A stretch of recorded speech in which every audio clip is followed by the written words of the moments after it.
Welcome, Irish fans, to another edition of the Irish Breakdown podcast. I'm the football analyst here at irishbreakdown.com. I am Vince DeDario, and with me, as always, is the publisher of irishbreakdown.com, and that is Bryan Driskell. And Bryan, we are going to kick off kind of a series, I guess, and it's not really a defined series, but we're gonna break down a couple of the position groups.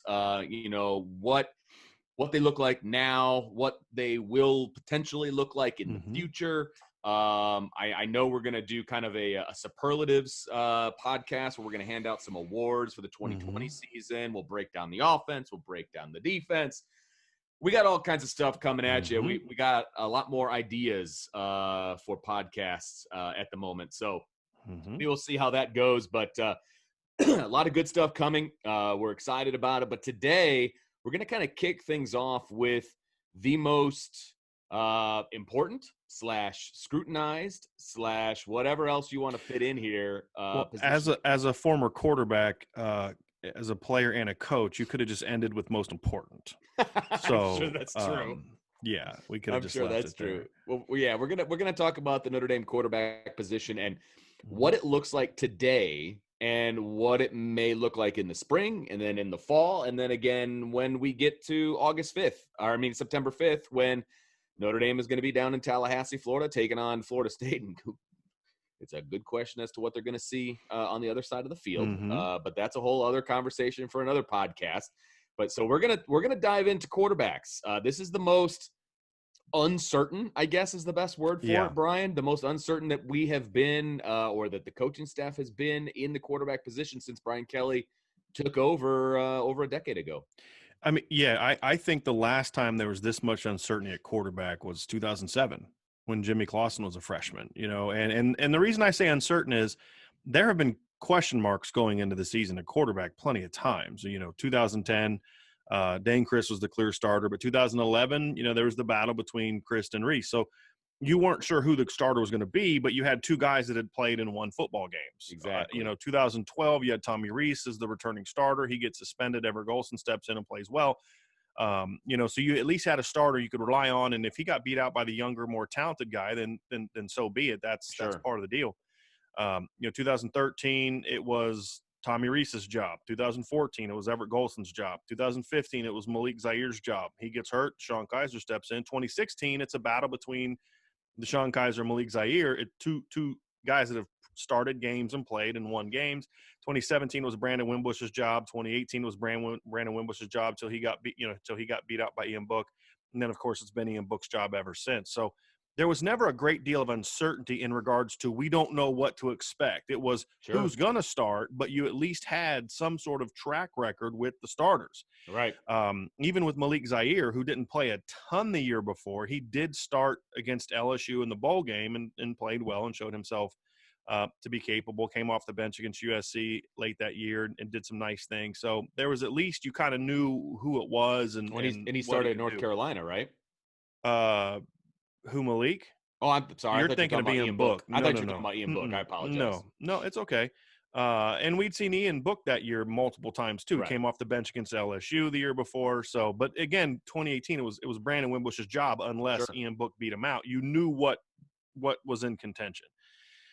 This year, you're going into a situation that is unlike anything we've seen since 2007 because you've got this really talented freshman that's considered the future, but how ready are you to turn the reins over to him? You have other talented quarterbacks, but you got to question, what are they ready to play? So you look at back in 2007, you had Demetrius Jones, you had Zach Frazier. They were considered 4-star recruits, and obviously, we could debate whether they were or weren't, but they were unproven guys. You didn't know what to expect. And then you had the stud freshman. And it's a big question mark. The difference now is Notre Dame could dip into the transfer portal, which is what I think they'll do, and we'll get into that in a little bit. So there's just so much uncertainty, Vince. If you look at the numbers, there's 41 career passing yards coming back. 22 of those were on one throw from Brendan Clark where he threw a screen pass to Braden Lindsey that went for a 22-yard touchdown way back early 2019 against New Mexico. I remember it. You've got about 33 rushing yards, and there's just not a lot. And there's no – the closest thing this group has had to like a high-leverage situation was Drew Pine's 2 snaps against Alabama in the semifinal game where Ian Book got hurt. And then Drew Pine stepped in, handed the ball off once, and then threw a little quick pass on 3rd and 24 or something like that. 3rd and 23, I think is what it was. Throws a little slide route. So, I mean, it wasn't like there was a pressure on him to drop back and make a read and throw the ball down the field. So, you just don't know what to expect. I mean, it's a great, and even if they add a grad transfer, how's that guy going to fit into the system? What's the offense going to look like? I mean, how's he going to handle making the transition to Notre Dame? So there's way more questions than there are answers, but there's also some talent to work with. We are discussing the quarterback situation here at Notre Dame, and let's first briefly talk about what Notre Dame is losing. They're losing what Brian Kelly calls a winner, and he's had 35 starts at Notre Dame. I believe he's 30-5 overall. All-time winningest quarterback at Notre Dame, wins-wise. He's second on the list in a couple of other categories. From what Ian Book was when he got here out of California, and what he is leaving as, he has been a pleasant surprise, in my opinion. I have been impressed what he has been able to bring to the table. I wasn't even sure he would ever start a game at Notre Dame when he came. I thought this is me talking. This is Vince talking. When I thought he was picked up as kind of insurance. He was committed to Washington State, I believe, prior to coming to Notre Dame. And all due respect to Washington State fans, that's a step down from Notre Dame. And when he kind of flipped to go to Notre Dame, it's like, okay, I'm not sure what this 3-star, 6-foot kid is really going to bring to Notre Dame. He's going to be insurance. I'm sure he's a smart kid. He can fill in when necessary. But he did a good job. I mean, he exceeded my expectations when he got to Notre Dame. So that is a success in my mind. I can talk about all the things where I felt like he felt short as a starter at Notre Dame and what they could have done with this offense. But some of that I don't think is his fault. I think some of that is the fault of the coaching staff. But that's, again, maybe another podcast. So Ian Book, 35 starts. He's headed to the Senior Bowl, the Reese's, and I say that because that's one of my favorite candies, the Reese's Senior Bowl. And so he's gone and leaves a pretty, not empty, but an inexperienced quarterback room. Your thoughts on Ian Book? And we'll keep it brief because I think we could probably get in a whole other podcast and what the Ian Book legacy is here at Notre Dame. Yeah, I think what you got is in Ian Book is you have a kid that basically was not going to get you beat. Sure. That was the thing. He wasn't going to get you beat. Notre Dame didn't lose to Alabama, Clemson, Georgia in 2018 or 2019, Clemson in 2018 because of Ian Book. And what I mean by that was he needed to play at a high level.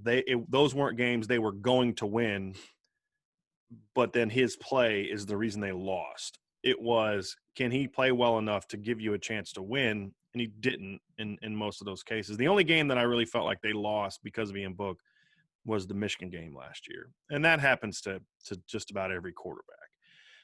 Deshaun Watson had some pretty bad turnovers and misplays in the Pitt game in 2016. And Dwayne Haskins didn't exactly give Ohio State, some great play in the first half against Purdue in 2018. So those things are going to happen. But he was not going to get you beat against Northwestern, Syracuse, teams like that. And that's a positive because that's not how it always was.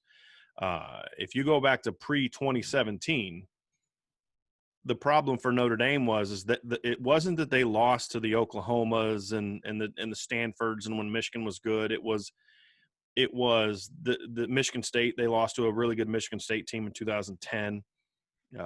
It was the years where you lost to Tulsa. And I know Tulsa was ranked that year, but you're Notre Dame. You shouldn't lose to Tulsa. It was losing to Navy in 2010. It was losing to Pitt in 2013. It was losing to Northwestern and Louisville in 2014. It was those kind of losses that were really those weren't good football teams. Right. Louisville was ranked at the end of the year, I think 24th because they beat Notre Dame. Well, they shouldn't have beat Notre Dame, and they should have finished unranked. So those are the kind of losses you look at and say, boy, those are the losses that completely change the narrative of your seasons. If you go back to, for example, to 2010, Notre Dame goes 8-5. Well, if you just beat Tulsa and Navy, you're 10-3. You know, in 2011, they lost to a pretty good USC team. You know, that's going to happen. But then you look at some of the other games and you're like, you know, how are you losing that game when you're beating this team over here? You look at 2013, losing to Pitt. Had no business losing to Pitt. You beat Pitt and you're 10-3. I mean, simple as that. You're 10-3. You lost to an unranked Michigan team that year. 2014, you lost to a Northwestern team and went 4-8. And then you lost to Louisville. You win those two games, all of a sudden you're 10-3. Again, you're 10-3. I mean, that's the thing that was frustrating about Notre Dame is they would have these really good wins, and then because Brian Kelly has 3 wins in his career over teams that are going to finish ranked in the top 10, and I'm assuming Clemson's going to finish ranked in the top 10 this year. So that's one of them. Fair bet. 2 of those wins came all the way back in 2012 and 2013. So like during that inconsistent time is when he got 2 of his 3 best wins of his career. Plus in 2012, they beat Oklahoma on the road. So some of the best wins Notre Dame has had came during that same stretch where they had some of the most maddening losses.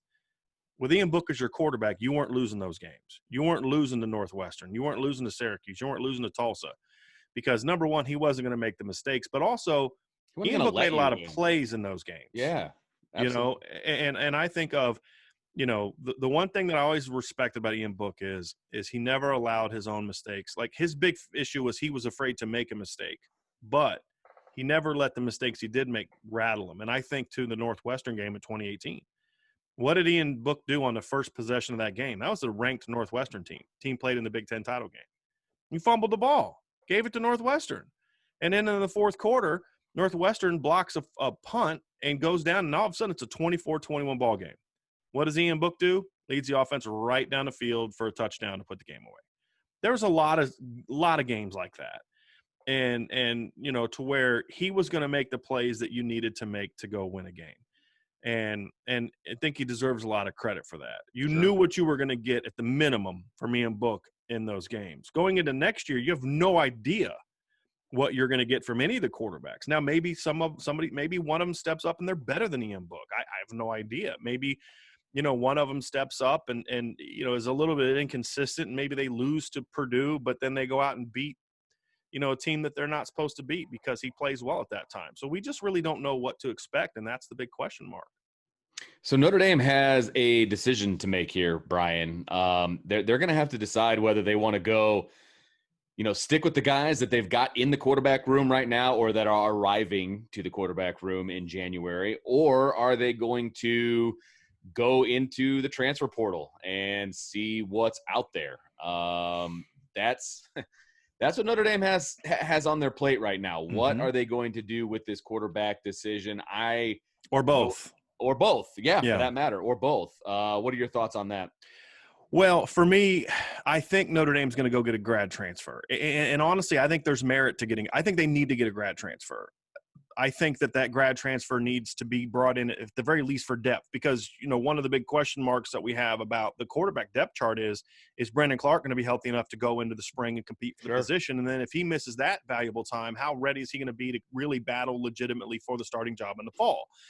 So then you have Drew Pine, who has 2 or 3 career passes, who still needs a lot of time in the weight room, and Tyler Buckner, a true freshman who has played like really 1 full year of varsity football in high school. You know, he missed his sophomore year with a knee injury, missed his senior year because California canceled high school football. So, you know, that's not a real experienced guy. That's not like a, you know, Justin Fields or a Phil Dracovic or a Trevor Lawrence, guys who played like 4 years of high school football, led their teams to, you know, multiple, you know, title runs, you know, deep playoff runs. So that experience is going to hurt Tyler Buckner early on, I believe. Now, that doesn't change at all his upside, but, you know, you think about like a guy like Trevor Lawrence being thrust in as a true freshman, and now that's the new standard that everybody has for a great freshman quarterback. Well, Trevor Lawrence was a generational player. He was the number 1 player in the country. There's a difference between a guy like Tyler Buckner, who I think is kind of like in that 40 to 50 range, a really excellent quarterback, and then Trevor Lawrence, who's number 1. I mean, there's just a difference. And Trevor Lawrence had a lot more high school experience. Trevor Lawrence was a guy that was a generational player. Those guys don't come along every year. They don't come along every 5 to 10 years, really, in my opinion. That's what I think of Trevor Lawrence. So you can't expect and even he didn't start the first game. I mean, he didn't start till really like game 4 or 5, I believe. Now he worked into the mix. So, do they say, hey, look, we're gonna develop our young players, we're gonna coach them up, and we're gonna bring in a grad transfer to kind of battle, but he's gonna have to prove himself just as much as the younger guys, and he's there kind of for protection. And if that guy wins the job, and he's clearly head and shoulders better than the other quarterbacks, so be it. And of course, there's the no-brainer. If there's a Joe Burrow or a Justin Fields out there, obviously you go get that guy. If JT Daniels is in the market now as opposed to last year, that's a no-brainer. Right. But most likely it's going to be like a Jack Cohn from Wisconsin, right? That's most likely going to be the kind of quarterback that you're going to go after. And my concern, Vince, and we'll dive into this even more when we get into it. My concern is that they're going to do with a grad transfer quarterback what they did with Ben Skoranek, wide receiver. And when I talked about, getting Ben Skoranek under a year ago when he decided to transfer to Notre Dame, it was, if you use him correctly, this is a great pickup. Good possession receiver. You can move all over the field, can play in the slot, can play outside, can play boundary. As long as you don't try to turn him into a go-to guy, this is a great pickup. Well, they tried to turn him into a go-to guy and didn't develop the young players. They just didn't develop Jordan Johnson, Xavier Watts, guys like that. I don't blame them for Braden Lindsey because you can't develop a guy who's not on the field. But there were plenty of opportunities to develop younger players, Joe Wilkins, and they didn't do enough of that. Used them at times, but not enough of it because they just said, okay, Ben Skoranek, you're our starter. You're going to play, 95% of the snaps at this position.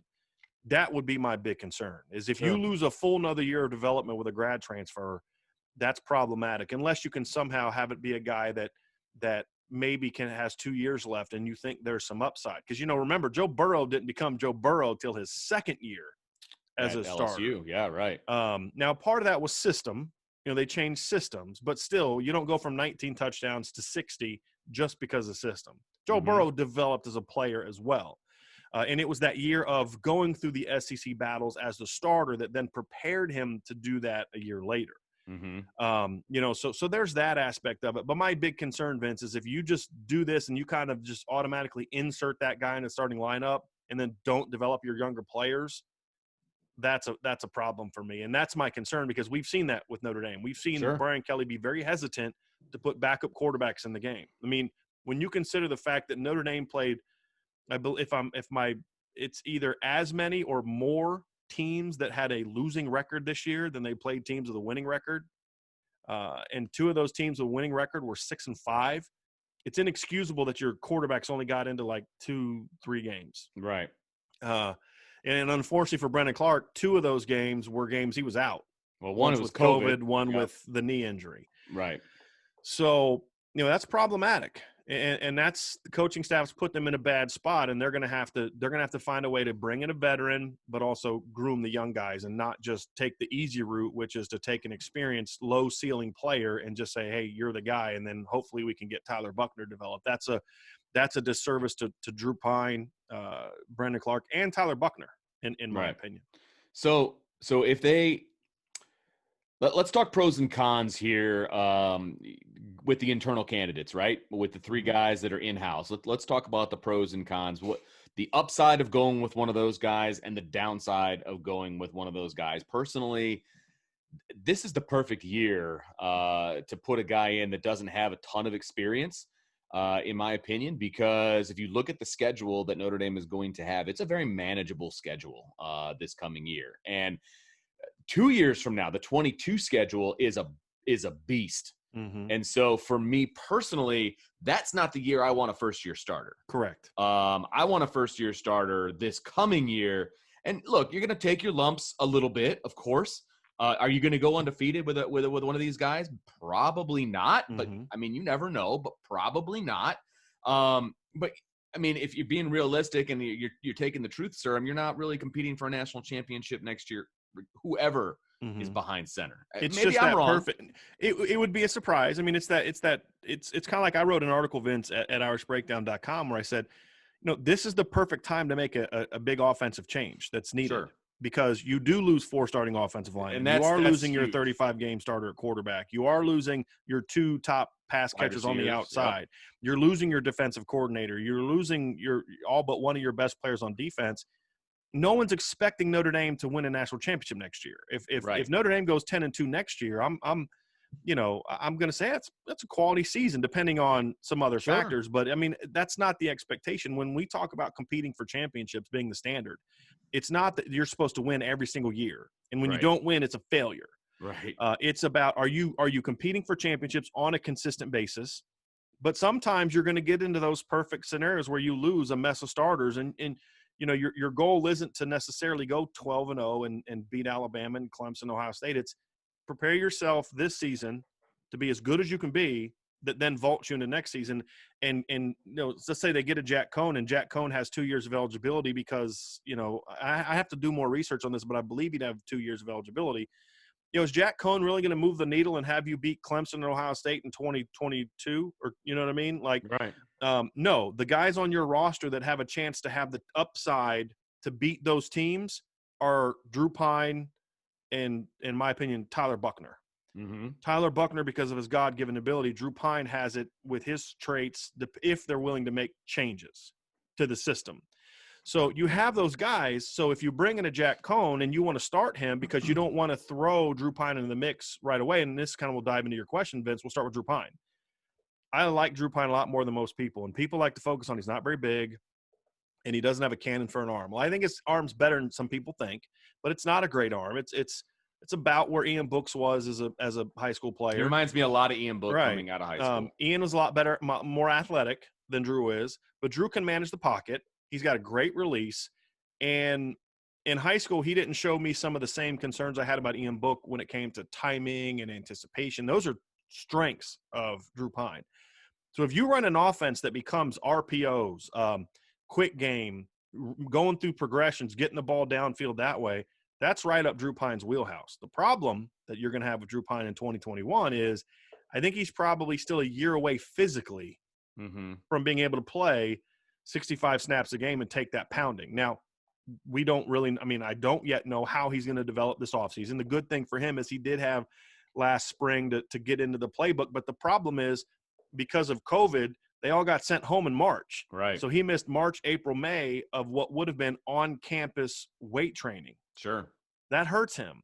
Absolutely does, yeah. That puts him behind the 8 ball. So I think my concern with Drew Pine is physical. It's just, can he physically hold up? I have no concerns that if Notre Dame makes the necessary changes on offense next year schematically, and I don't even necessarily mean completely overhauling the offense, which I think they should do, but if they're going to have the same complexity that they've always had, that we've seen other quarterbacks struggle to handle, including Ian Book, even still as a 35-game starter, still had struggles going through the complexities and understanding what route was actually going to be run and throwing the ball on time, then they're going to be terrible at quarterback next year. And they're not going to be very good if they bring in a veteran either. They need to be able to say, hey, look, we're young on the offensive line. We're going to be young at quarterback, and we got a lot of young talent at the skill positions. We've got to make sure that we're running a system that allows them to play confidently and play smart and use their talent to their advantage. If Notre Dame does that, then I'm not as concerned about the quarterback position. Sure. Because I think at the very least, Drew Pine could step in there and be a point guard and get the ball where distribute. Then you have, so to me, that right there is a good starting point. Then you look at Brendan Clark, who is not the mental player that Drew Pine is. I think he's more like a Phil Dracovic in that, he was a 2-sport star in high school. Dracovic was a great basketball player. Brendan Clark was more of a baseball guy. Raw technique, just kind of got by on God-given ability and a big arm, and he's athletic. He's kind of got some of that Ian Book athleticism, but he's got a much stronger arm.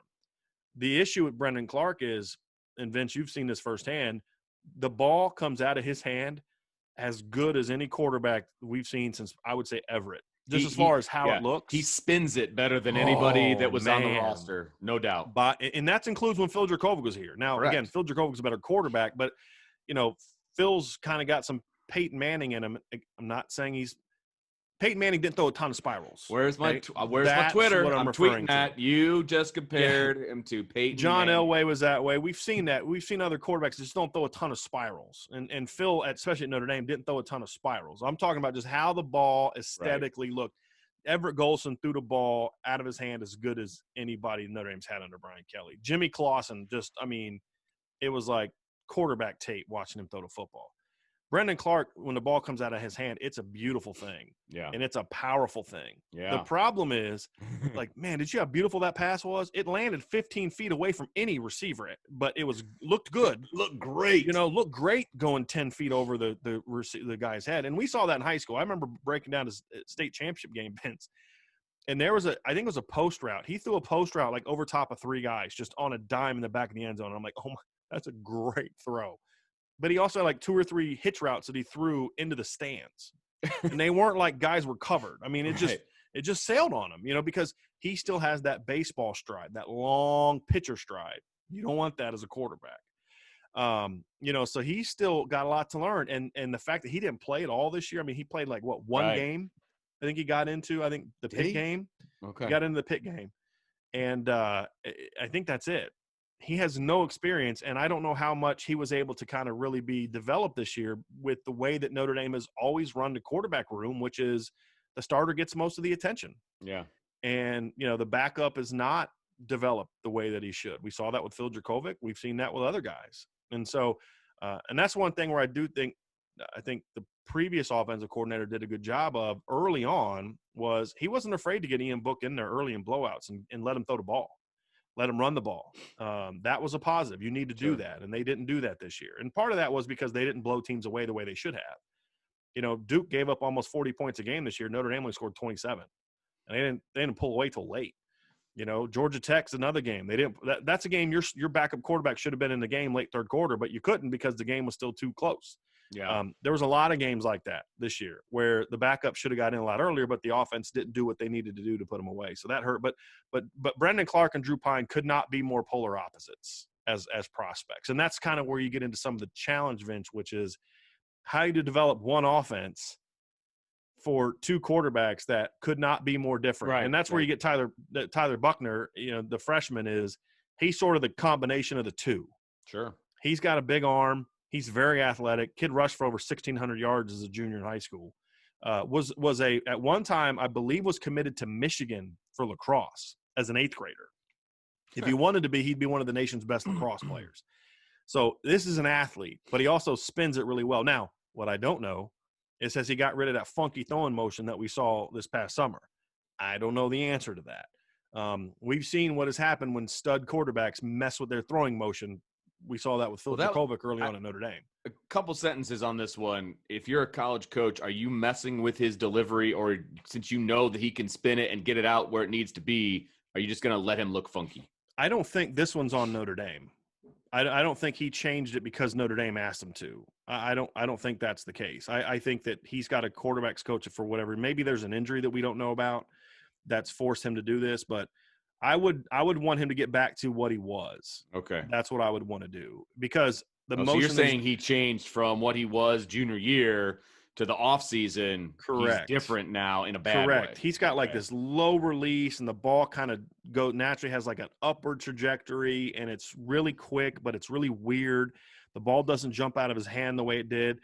When he went to the Elite 11, I had some people that I know were like, hey, this isn't good. That he's changed. And I'm like, people say all types of things. People like to be critical of quarterbacks at camps, and I'm like, okay, it's going. And 9 times out of 10, I see it. I'm like, okay, what are you talking about? He's at a camp. That's how you do things differently in a 7-on-7 game than you would in an 11-on-11. You know that, Vince. Sure. But then I saw it, and I was like, what the heck is that? Like, I don't know what that is.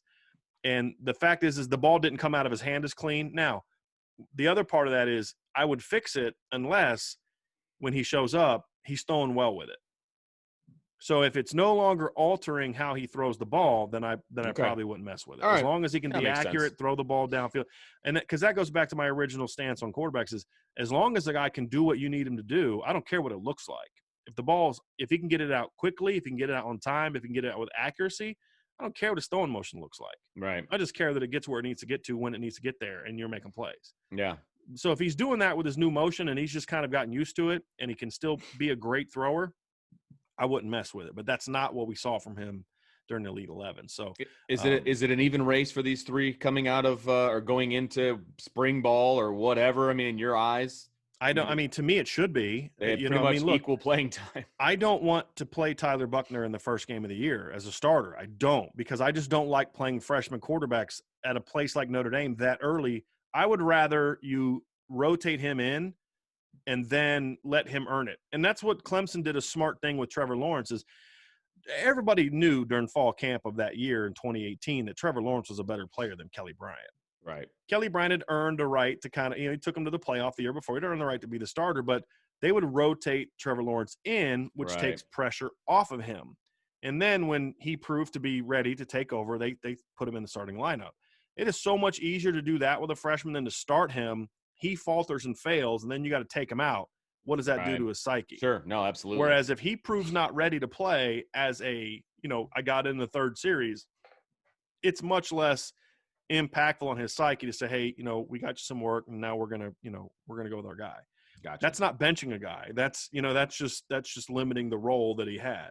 Right. That's what I'd like to see. However, if he gets into the situation and it's head and shoulders, he's better than everybody else, then you got to play him. It is, yeah, right. But I also don't think it's going to be him head and shoulders above everybody else, because I think a lot of people are dismissing Brendan Clark's God-given ability and Drew Pine's intelligence and fit in an offense. And sure. Look, if you're talking about who's the best NFL prospect, Drew Pine's going to be at the bottom of your list. He's 5'11". He's not 200 pounds.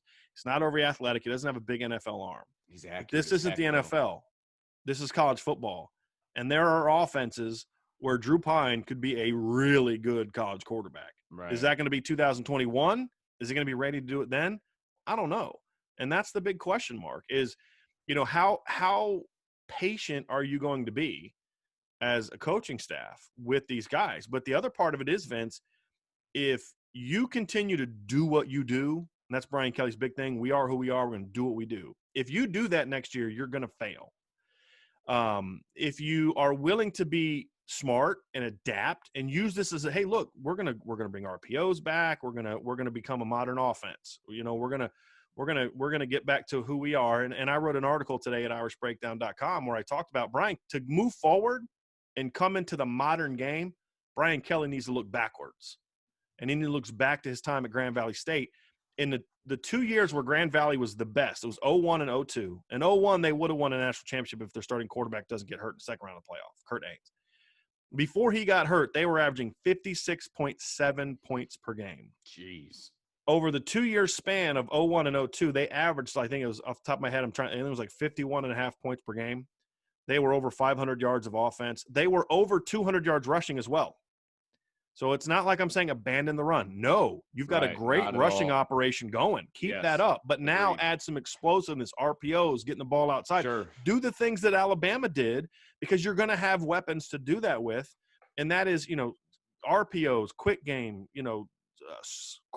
screen, a lot of things like that, where you've got weapons at running back, a receiver, tight end, to where you can spread it around. And now you're allowing what Brian Kelly's always said, I can scheme my way into success on offense, right? So stop making it be so, advanced and you've got to know all these different route trees. Do what all these other great teams are doing. Do what Oklahoma did this year. Oklahoma had a young redshirt freshman quarterback. Their two best receivers were a redshirt freshman and a freshman, and they took their lumps early. But by the end of the year, that was a really good flipping football team. Right. Now they're going into 2021. You're like, that's a team to be reckoned with. They started off 1-2. Mm-hmm. It did not look like a typical Oklahoma team. Spencer Rattler had some rough games early, right? But they stuck with it, and by the end of the year, that was a pretty good football team. Yeah. And so, but they're not asking their quarterback to make 8 reads on one play. They're not asking the receivers to do 3 side adjusts per play. They're not doing any of that stuff. It's a college offense. Yep. So this is the perfect time for me to Notre Dame to do that, and hopefully they're willing to do that, because I actually think Tommy Rees could thrive in that, Vince. I really do. I think as a young coach, he could thrive in that. But I don't know if you agree with me or not, but if you try to run the same offense next year that you ran this year, you're in trouble. You're going to then lose to teams you shouldn't lose to, because you're just going to be able to score enough points. Right.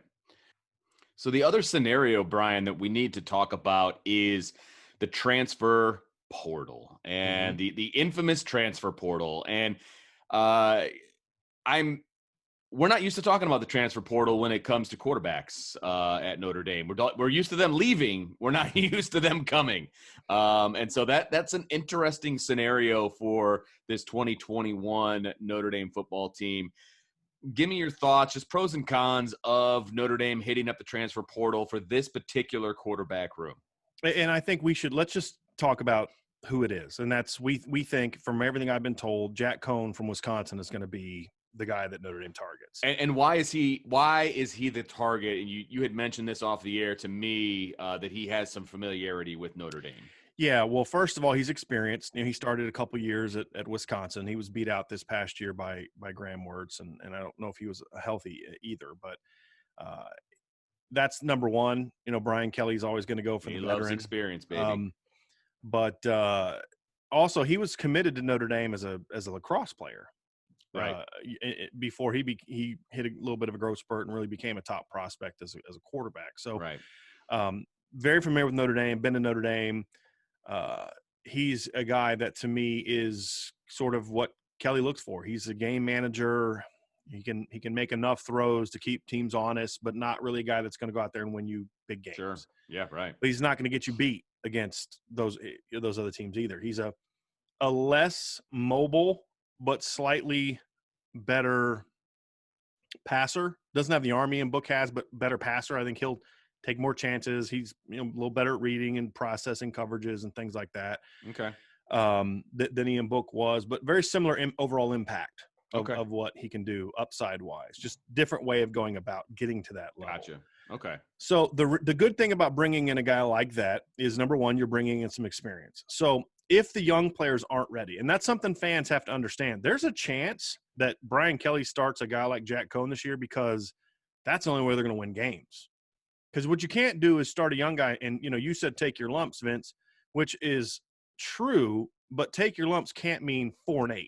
No, I agree with that. 6-6. We're not talking about that. You're taking a major step backwards. No, I wasn't talking about that. Right. So if that's what you're afraid of, and that's genuinely afraid of, not like we're going to use that as our justification for playing an older player, but genuinely afraid of, like, this kid can't hold up. We love Drew's mind, but physically we don't think he can hold up over the course of a year. Or, Tyler's got a ton of ability, or Brenda's got a ton of athleticism, but they can't process basic reads. Even if you change the offense the way that I want to change it, that doesn't mean anyone can run it. Sure. There has to be a level of competence mentally to go out and run it, where you're not turning the ball over 3 or 4 times a game. Mm-hmm. There's a case where maybe none of those guys are ready for one reason or another, and you need a guy like Jack Cohn to go out there and manage the offense. If that's the case, he allows you to win games. And at the very least, you need a grad transfer at quarterback to have a healthy depth chart at quarterback. Right. With Brandon Clark's injury problems, with Tyler Buckner's injury history and lack of experience. Sure. That's 2 guys that you don't know how ready they're going to be this year. Sure. And then you got Drew Pine, who you have already chronicled his physical stature or lack thereof. And so if he ends up being your guy and he gets hurt, right. What do you got? Drew Pine's ready to go, but you don't bank on that. So I think a grad transfer is needed. That makes sense. Sure. What I don't want to see happen is I think we talked about this earlier with Ben Skoranek, is you don't want them to just say, hey, you're our guy no matter what, because you're a veteran. Even if it's that early on, and Tyler's not quite there yet, but you think he can be, or Drew's, then work him in. Whether that's as what Clemson did with Trevor Lawrence in 2018, what they did with DJ Uiagalelei in 2020. I don't know if I did it right that time. It's close. You were close. Uiagalelei. There you go. In 2020, what we've seen other teams do, whereas, hey, look, we're going to work them in. And it's not working them in the second series of the Notre Dame game. It's working them in the second series of the Wake Forest game. Or, Notre Dame's going to have games like that next year. I think they play Toledo next year. They play Cincinnati. They play Purdue. There's going to be games where you can work the young guy in. And then if he proves himself capable of playing, and then you put him in there, and you definitely have an early hook for your starter when you're blowing teams out. Yeah. They do play Toledo in game 2. That's their whole opener. Yeah. So if you're up on, Florida State by 3 touchdowns in the third quarter, put your young backup quarterback in with the rest of the first team offense. Yes. That kind of thing. Yeah. And that's where a guy like a Jack Cohn could really help you. You could win 10 games next year with Jack Cohn at quarterback. He's proven that. He took Wisconsin to the Rose Bowl, I believe, in 2019. and they had a great game against Wisconsin. You know, I think they lost in the end. I think Wisconsin won that game, right? Or I mean, Oregon won that game, I believe. But it was a really good ball game. You know, he played in a Big Ten championship game against Ohio State. They had a lead at halftime. You know, so he's played in some battles. You know, he's going to be a tested quarterback, and perhaps he was somewhat stifled by the Wisconsin offense and the lack of playmakers. And at a place like Notre Dame, he could really thrive. So I think that's the other upside of maybe taking a Jack Cohn is maybe he's a little better than we think he is because you get him out of an offense that was so run heavy like Wisconsin's. But then I'd say, well, isn't that exactly what Notre Dame was in 2020 with Ian Book? Sure. So then you know, you don't have that same ceiling. But let's say Notre Dame decides to make some changes schematically, because they can't rely on the offensive line in 2021 the way they did in 2020. And they become more of a, you know, let's get the ball outside, let's attack down the field. Maybe Jack Cohn has a ceiling that we don't know about because he was never given that opportunity at Wisconsin. Sure. So it's, to me, a low-risk, high-reward scenario to bring in a guy like Jack Cohn for me. Okay. I just am not my own, as long as you don't just anoint him as the starter and those other guys are just another year of backups. If he's anointed as a starter, but we're going to use the spring and fall to figure out who the next guy is, who's the heir apparent, that's fine. Then start to work that guy in some way, somehow. If it's Tyler Buckner, if it's Drew Pine, whatever the case may be, get that guy some experience. In that way, if Jack Cohn is what he was at Wisconsin, later in the season, maybe you can be ready for a switch. Or if you go into 2022 against a much tougher schedule, that kid will have the experience needed to then go win the job, and you've now got the higher upside guy. So that's kind of how I would handle it. But I do think a grad transfer is needed, and I do think a grad transfer is needed that can start and win you games if the other guys aren't either healthy or ready to play. So those are two legitimate scenarios. As much as I'm a develop the younger players kind of guy, Vince, you know that. I don't think that there's anything wrong bringing in a grad transfer, as long as it's a you don't do what you did with Ben Skoranek, which is that grad transfer becomes a stifling to your willingness or ability to develop the younger players. Sure. No, it makes a lot of sense. My thing. I think the ideal scenario for me, and I agree with you, I think they do need another body in that room, just based on everything that you outlined. You got injury history, you've got physical limitations at the moment with Drew Pine.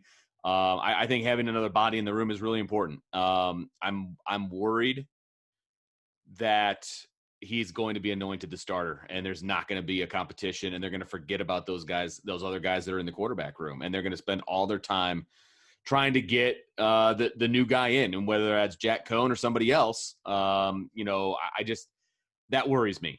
Mm-hmm. And we don't have any basis in this particular position to fall back on as far as bringing in somebody and them focusing on them all alone. We don't have that. What we do have is this staff, and Brian Kelly specifically, his penchant to play guys that are veterans, regardless of whether they're being competed with or against. He likes those guys that have experience, and it's not just this past year with Ben Skoranek. No, we saw the same thing in 2017 when you had Freddie Canteen and Cam Smith at receiver. Those two guys plus Chris Fink ate up over 100 combined snaps, while Miles Boykin and Chase Claypool played a combined 12 snaps. Right, against and that's Georgia. The problem. And that's the issue. I had no problem playing Cam Smith and Freddie Canteen, but that's as you develop and grow Miles Boykin on the field, not just in practice, and Chase Claypool. Absolutely. Same thing this year with Kevin Austin and Braden Lindsey when they was healthy, and Lawrence Keys and Joe Wilkins and Jordan Johnson and Xavier Watts. There were Jay Brunell. There was plenty of guys that you should have been able to bring along. Sure. You should have used the first month of the season. You knew your schedule was garbage when you got it. Absolutely. You knew your early seasons, late September, early October schedule was a bunch of bad teams. You should have used that opportunity to work guys into the game. And then if a guy proves he's not ready, he's not ready. But you're not going to lose the Duke game because you gave Jordan Johnson 12 snaps or Xavier Watts 12 snaps. You're not going to lose the South Florida game because you worked those guys in the first half and didn't wait till it was 45-0, and they're just blocking the whole time. You don't actually throw them the ball. You're not losing those games because of that. You're not losing to Florida State because of that. You're not losing to Georgia Tech because of that. You're not losing to Pitt because of that. You get the drift? Yeah, no. You know, and you have to know that as a staff. And Clemson does that. Ohio State does that. All the good teams do it. Alabama does it. Oh, So, 100%. yeah. So that's the concern. Yeah. So my ideal scenario is that you bring in somebody, and that's fine, but he is on equal footing with everybody else with an opportunity to win the job, and the best man will win. And if that happens to be the guy they bring in, if that's Jack Cohn, then so be it. That's great. If he wins it, awesome. Right. Best man in. But you Best have man to wins. be forward thinking with it. That's the only thing I would say. And that also worries me because we haven't seen that either. Right. But we have not. That's another issue. But that's kind of the quarterback situation in a nutshell, Brian, where it stands here in early January. Hopefully we'll be able to see some practice in March. I'm not holding my breath on that one. I just don't see it happening. But I would love to see some of this competition. That's for sure. I would love to see some of this quarterback competition. I love a good quarterback competition. There's talent there. That's the encouraging Of course thing. there is. And we would be able to, if we were in practice, we would be able to tell you pretty much right away if it's an even competition or if the decision's been made. I mean, that just based on snaps. Which is partly why we may not be able to be there in the spring. I think COVID's going to be a nice excuse for us not to be there so that they don't have to, because there's going to be competition all over the place. And with that said, we're going to be having podcasts coming up that is going to diagnose all of that coming forward, where it stands. Offensive line, for example, there's going to be 4 new starters. What does that look like? There's going to be 4 new starters, and there might be 5 new starting positions. I think that's a pretty solid bet at this point. So a lot to talk about there, and a lot of other positions as well. So make sure you stay locked in. Make sure you subscribe to our podcast wherever you get your podcast, so you can be notified. We're going to have all of our stuff on YouTube as well. The off season is not the off season for us, Vince. No, it's not. And so there's there's already some great stuff over on irishbreakdown.com. So make sure you head over there and stay locked in. This is going to be one heck of an offseason, and this is not going to be the 2020 version of Notre Dame when they square off in Tallahassee. So I'm looking forward to it. This is what I love about college football is the turnover and the remaking of a team and how they're able to do that. So again, make sure you stay locked in. For Bryan Driskell, he's the publisher. For Vince DeDario, I'm the football analyst. Thanks for listening, and we'll talk to you next time on the Irish Breakdown Podcast.